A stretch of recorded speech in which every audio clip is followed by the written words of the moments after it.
Tom, starting us off in the news, we talked about it a little bit before, but the Royal show wrapping up. Now, this was a huge thing. Pretty much the consensus is from all the shop vendors and stuff like that is that ticket sales were kind of equal as to last year. They were on par. However, you can see everyone's a little bit more reluctant to spend their money. Right. So you're getting a lot more people just looking around at the show, walking around and not really engaging with things was the overall consensus. Yeah, okay. And then in terms of budget, cost of living, you know, you're seeing parents giving a budget to their kids and saying, hey, you can only have this amount of show bags, etc. So hopefully we can pick it up next year. Things will be a little bit cheaper overall. Yeah, I mean, it is an expensive day out, but it's once a year. Yeah. Blow the budget. Why not? Yeah, blow the budget, get the show bags, get the rides. Exactly. Not the only thing that wrapped up. We had the Paralympics wrapping up too. We had the cycling gold medalist Lauren Parker and athletics gold medalist James Turner carry the flag through the closing ceremony. We finished up in 9th place with 18 gold medals, 63 medals overall. 63 medals overall, 18 gold medals. Not a bad effort. Great effort. Yeah. They did awesome, for sure. Absolutely. And over into music news, the halftime Super Bowl act has been announced. Yeah, right. Well, when's Super Bowl? About February next year? So it'll be on February 9th. Obviously, a huge spectacle. It's going to be in New Orleans. It is Kendrick Lamar. Kendrick Lamar will take the stage for his own show. I mean, he was a guest appearance back in 2022. If you remember, Dr. Dre and Eminem did all of it. But this will be his own thing. It'll be very theatrical, and he's got big things planned. Amazing, exciting stuff. Cannot wait for the Super Bowl next year. See how that halftime show goes. Tom, it's always good to be on the other side of embarrassment. Absolutely. And this happened to us last night at the movies. We were in the prime spot. You know, it was somebody else for a change. Yeah, went and saw Longlegs down at Palace Nova Cinemas. Good movie. If you haven't checked it out already, head down to Palace Nova Cinemas and check out Longlegs. Exactly right. And it is a horror movie. So I guess the idea, you want it to be dead silent. Yeah, you want everyone yeah. to be keeping to themselves, just, no noise or commotion. You're focusing on the movie, right? Absolutely. So at the start of the movie, we have these two guys come to our back row. Yeah, and come sit. in kind of late. Yeah, they were a bit late, come stumbling in. Also, we dibs the back seats. We didn't think anyone else was going to come. They kind of ruined the vibe and came into the back seats there. And as they're sitting there, though, it's getting into, one of the more suspenseful bits at the start of the movie. It's like the opening scene, which really sets up the vibe for the whole movie. Exactly right. And then the classic thing happens. The thing, no pun intended, what you see in the movies, his phone goes off. Huge. It was so loud. And then not ideal. Not only did his phone go off, but it had one of those automated robots saying who's calling him. Yeah, like Siri was saying, "Call from Barnabas." So immediately as well, Barnabas? Yeah. Who's getting a call at a Cinema 1 ruining the movie experience? And who's getting a call from a guy named Barnabas? The best part, I think, was that, he must have had zips for pockets or something because he struggled to get his phone out to turn it off. I mean, this just kept going on. Call from Barnabas. Yeah. Call from Barnabas. And it's playing in your mind more and more as it goes on. Who the hell is Barnabas? Yeah. I actually turned to the guy and I was like, I have to know. Who's Barnabas? Why do you have to know that? We're in a movie. Because it's an insane name. And you know what was funny as well, though? That was obviously the most embarrassing thing that could happen in the movie. I knocked over the popcorn at one point, but I thought, gee, it's not as bad as getting a call from Barnabas. At least I'm not the phone guy. Yeah. Hey, we want to go to the phones here, Callum. Has your phone ever gone off in a movie, Adelaide? I feel like, I don't know if I've ever seen this from memory. It's just one of those things that you always see at the start of the movie. It's like, don't be that person, turn your phone off, put your phone on silent. To actually see it unfold was something that I've never seen. So we want to know from you, Adelaide, has your phone gone off in a movie? We have a double pass to Symphony this Friday at the Adelaide Entertainment Centre.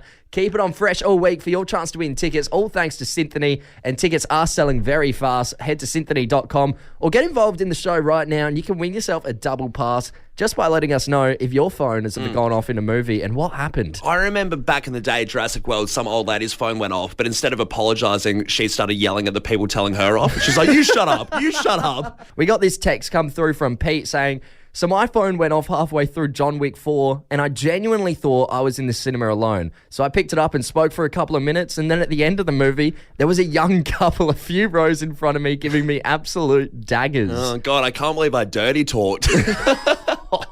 There's worse conversations you can have in the cinema, I guess. Yeah. I mean, I guess you got to pick your moments as well with your movies. Like, Yeah. John Wick 4 is kind of just senseless violence, right? So it's kind of something you don't need to pay full attention to. Sure, but you still don't want a guy chattering You still off. don't want to be that guy in a No. movie. This one here, who even has their phone on loud these days? I've forgiven an old woman once for letting her phone go off in that scene in the Avengers Endgame movie, but if you're below the age of 60, I will come for you. God, that's a bit threatening. Jeez, I wouldn't go that far. Maybe stop going to movies. Just get the DVD. Got another text come through here. A phone going off in the movies is the equivalent of when everyone yells taxi when someone drops a glass. It's a communal annoyance, but also kind of part of Aussie culture, like we were all just dumb. Yeah, I feel like, you know, What it's not... part of Aussie culture is phones going off in movies? Kidding me? Let's not bring that into Yeah. our culture. Let's leave that out. Let's stamp it out. Love a pint at the pub, you know, thongs, and also phone going off in the movies. It's Yeah. all the It just Australian happens. It's a bit. part of life. No, it's That's- not. That's Australia. This one here, my dad is the worst. Never has his phone on silent. Almost every time without fail, we're in a movie, I can hear notifications going off, but he will still refuse to put it on silent. He doesn't care. Just doesn't care. Fair enough. Hey, Tyler's texted in saying, I had my phone going off at the cinema. It had fallen down the seat though. Solid 2 minutes. Had to get on heads and that's crunch time. That's your worst nightmare, right? Yeah, oh, big time. Yeah. It's like you're defusing a bomb, that kind of stress level. It's hard enough when your phone goes down the seat of like the car, trying to fit your hand through that. In Yeah. the cinema, going off during a movie, Imagine that. that's my nightmare. You ask the staff, do you have a claw by any chance? That phone is my sleep paralysis Yeah. demon. The term cats have 9 lives might have more truth behind it than most think, because right now I want to travel over to the UK with you, where cat owner, cat mum Nikki Knight from Newby, North Yorkshire, Yep. was on holiday in Turkey when she was heartbroken to get the news from her neighbours saying that her cat Ted had drowned in their pond. God, not Ted. Yeah. So she was devastated, obviously, over on this holiday in Turkey. Had to give the bad news to her husband and 4 children. The whole family just absolutely devastated. As you would be, it's your family pet. Also, all the more morbid that the fact its name is Ted. You know, if it happened to Middens, it's like, well, that's just definitely a cat. Yeah. If he came back and said Ted's dead, I would think it's a human. Who? What? Cousin Ted? Grandpa Ted? Cousin Ted? Oh, wait, the cat, right. Now, while they were on holiday in Turkey, obviously, they couldn't come home straight away. They were on holiday. They'd paid for the hotel and everything, so Yeah. they stayed on holiday. And a couple of days had passed, and Nikki Knight, she was relaxing by the pool when she got a flurry of missed calls from her cat sitter, also her neighbour. Sure. And it turns out, after she answered eventually, it turned out that the unbelievable had happened. Ted had just waltzed in through the cat flap like nothing had happened. What's up, guys? Faked my death. And now everyone will get off my back. Now, the issue is they definitely cremated a cat. Well, this it is- just happened that the cat that they cremated was not Ted. It was someone else's cat. They still don't know whose cat it was. But they spent $255 Australian dollars to cremate someone else's cat. It would be such a relief to find out that it's someone else's cat, but at the same time, you'd be a little bit sad. Yeah. But you couldn't help but think, oh, this is the best case scenario. Well, the cremated cat, they've got the urn. They labelled it Not Dead Ted. That's his new name. And from all reports that we can see, Ted is completely unfazed by all this drama. He's still living his best life, living his 9 lives. Well, they've interviewed Ted for a response. It's like, yeah, great. He's Good like, turnout. 1 down, 8 to go. Tom, forget Mad March. I feel like it's Mad September at the moment. And, you know, with a lot of events, big things happening, it is pretty likely that you're going to get some weekends where you have a lot on. And Yeah. how do you combat that? How do you get through all of these parties in that season? Absolutely. A lot of double ups coming. And we've got our content director / producer this morning, Sophie, in the studio with us. Sophie, good morning. Hi. You've got quite a few parties coming up this weekend. Yep. So this Saturday, I've just realised I have 4 parties on. 4 Right. parties all Yep. in the one day. Yep. All birthday parties too. So pretty important. Okay, so do they start in the afternoon or are these all night events? Yeah. So one starts at 3:30 8:30, rolls into the night, and then from there it's 3 parties. Yeah, right. You know, I thought when you came to us, Sophie, and you said I've got 4 parties, it was like a bit of a brag. But Well, I mean, it has turned into a good discussion of Yeah, how have you are got a plus gonna, one? How are you going to get through all these parties? It is a party marathon. yeah. Well, Mum and Dad last night were like, there's just no way you're going to get through them, but I am determined to because I like all of these people equally. Right. Okay. Yep. So how much time do you plan on spending more time at one party or a couple parties? How much time do you plan on spending at each party? I spend the most time at my sister's party, Right. so I have to, and I love her. Keep in mind, one of our dedicated listeners, Aurelio, it's one of his parties, Yes, and it he was- will be listening right now. So choose wisely which hierarchy you put Aurelio's 60th in. Shout out to Aurelio from Seaton. So would that be the last party? Yeah, I think that one's the last one, and then the 2 ones in between are my best friend and another friend. Right. Just like, go in quickly and then just pull a ghosty and leave. Cool. So saving best till last, that's when you I want think to so. kind of The wrap big things party. up and have a big night. So how do you figure out the hierarchy here of what party to go to first, what party to go to in the middle, and then what to end on? How have you figured out that sort of hierarchy? I don't know. I just think the party's at the end. Just But who you like better, isn't yeah, it? okay, maybe. But you also have to watch out with drinking. Sure. Yeah, Too. you got to pace Yeah. yourself. Yeah. Absolutely. And what about gifts? Are you getting Exactly. gifts for all 4 parties? I guess. But then Oh, also, what happens if I jeez. rock up with a better gift and they think it's theirs, but it's someone else's? It's Yeah. for a party later, you know? That's not for Things you. to think about. Hey, we want to go to the text line here. What's been your biggest party marathon, Adelaide? We got this text come through earlier saying, "Morning, boys. I did 5 big events across 3 days and 2 states." That's huge. I want to Definitely know one for the books. I want to know what the states are. How separated? Was it a Western Australia to the ACT or something? Are you driving? Are Yeah, you flying? yeah, that's huge. How you doing it? We want to hear your biggest party marathons, Adelaide. Dominic has texted in saying 7 parties in the one night, had to strap ice packs on the legs by the end of the night. Hell, surely that's an exaggeration. Well, they go into a marathon ball, like the ball for marathon runners or something every night. Where was a party? Rock Great climbing. joke, Callum. Grab choke, yeah. Let's move past that one. Jeez, that cuts deep coming from the boss. Yeah.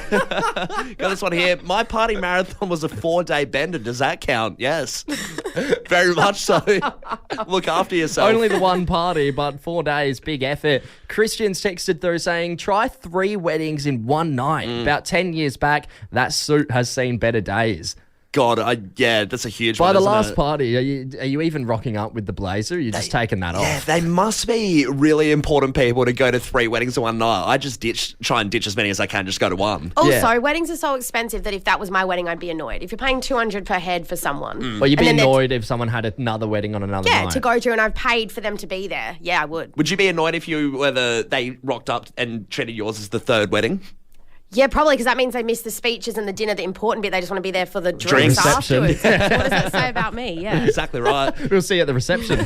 This one here, 7 parties in one night. Oh, that one's back again. I just wanted to redo the joke. Dominic sets it in again. This one here did 8 parties across 2 days, 3 kids' parties, 1 baby shower, 4 big birthdays. Had to call in sick on Monday from Terry. Yeah, you would, wouldn't you? 8 parties. What are you doing? I mean, it blows yours out of proportion. Yeah, and that sounds horrible because that many kids' birthdays, like no one wants to go to them anyway, and you're doing 3 Nobody. in a weekend. God, you would hope none of the kids' parties are on the Sunday after you've had the big birthdays on the Saturday night.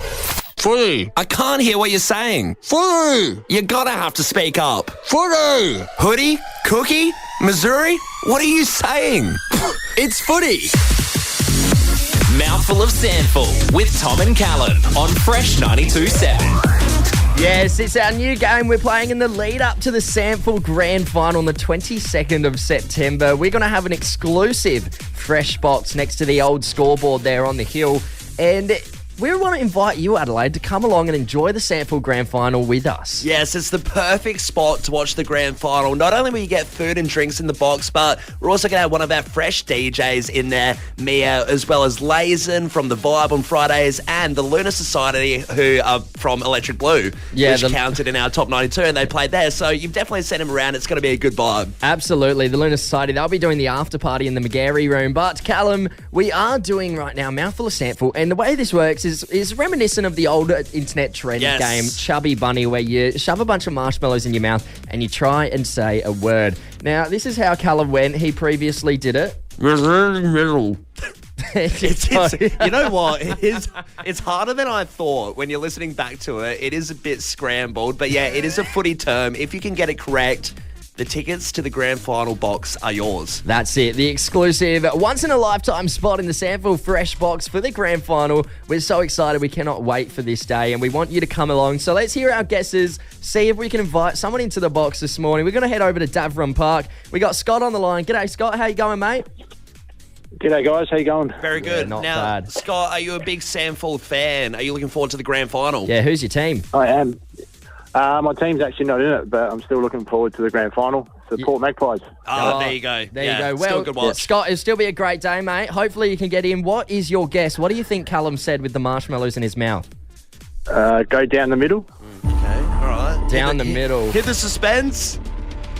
All I right. can let you know. Incorrect. Scott, it was not down the middle. But Scott, don't worry, mate. We're playing this all week and all next week as well, so plenty more opportunities. No worries. Thanks, guys. Good on you, mate. Can see why Scott would say down the middle. Pretty close. I get it. Yeah, I get down the middle. middle. Yeah, I can hear that. I still don't know what the hell you said. All right, let's go to Karina in Woodville. Karina, good morning. How you going? I'm great, guys. How are you? Very good. well. Karina, are you pretty confident? I'm pretty confident, yeah. All right. All right. What do you think Callum said? I think he said McGarry Medal. Okay. It is a footy term. I mean, this is the McGarry medal tonight as well. Oh, what could it be? Karina! You've won it! You're coming along to the exclusive SANFL Fresh Box for the grand final. Awesome. Thanks, guys. Hey, no worries, Karina. We got some good news for you as well. This is a double pass. You can Yeah. bring a mate along with you. Awesome. Fantastic. Thank you so much. Karina, worries. is there someone in your life that loves the footy as much as you? Who are you going to bring? Oh, definitely my dad. He's always been a great supporter for me and football. You Awesome. beauty. And Karina, any ideas who might win the McGarry medal tonight? Look, to be honest, I don't even know who's playing. Or what's playing this weekend. Hey, we like the honesty. Hey, that's all right. You can come along, just enjoy the food and drinks and the DJs on the day. We'll see you on the 22nd of September for the SANFL Grand Final. Thanks, guys. Thanks so much. Cheers, Karina. Good on you, Karina. We're playing this all week and all next week. It's a double pass invite to the SANFL Fresh Box for the grand final. So keep getting involved every single day. It'll be a different word. One of the biggest decisions you'll have in life is naming your baby, right? Yes. And this recent survey's come out, which was conducted showing it's quite common to have baby name regret. Nearly 1 in 10 parents say they wish they had chosen a different name. And it's a huge thing to change someone's name back. It is such a process. I'm assuming you have to pay a lot of money. It would just be, it's not something you want to have to do. Well, yeah, 1 in 20 had gone as far to say they did legally change the baby's name. It was 450 people surveyed. 10% of them said the name just simply didn't match their personality. So that was one of the reasons why they regretted it. I love that. The idea that it won't match the personality. Oh, God, I called my kid Buster. He's not acting like a dog or he's not tough. Well, that's the thing. You can only get so much practice in naming pets before you get to the big decision of naming your child. The kid? Yeah, huge. But, I mean, even one mum on this survey came out to say that she named her daughter Cleo, and every time she yells out, Cleo, Cleo, she cringes at herself. Yeah. It's not what you want to have to do if you're telling off your kid, if you're, just using it commonly. So, why all this regret? Personally, I reckon people put too much pressure these days on giving unique names for their kids. I feel like in the last, 20 years, people are coming out with weird names, and now people think that's the norm to give them something really unique and that stands out and cuts through. Yeah. It just, why are we ignoring the classics like Tom and Callum? Exactly right. Great names. And you know what? If you don't like the kid's name, if you regret it and you want to change it, that's why they exist. Yeah, exactly right. Well, actually, with nicknames, 20% of mothers say they preferred their child's nickname over their legal name. Well, it's a substitute name. It's what you do when you hate the original. Another 15% of parents said they preferred their child's middle name to their first name, even going as far to basically just changing it, calling them by their middle name. Right, okay. Yeah, I mean, we're even seeing celebrities start to give up on the weird, unique names. I mean, Justin Bieber recently had a son, called him Jack. Thank God. Thank God for all the Jacks out there.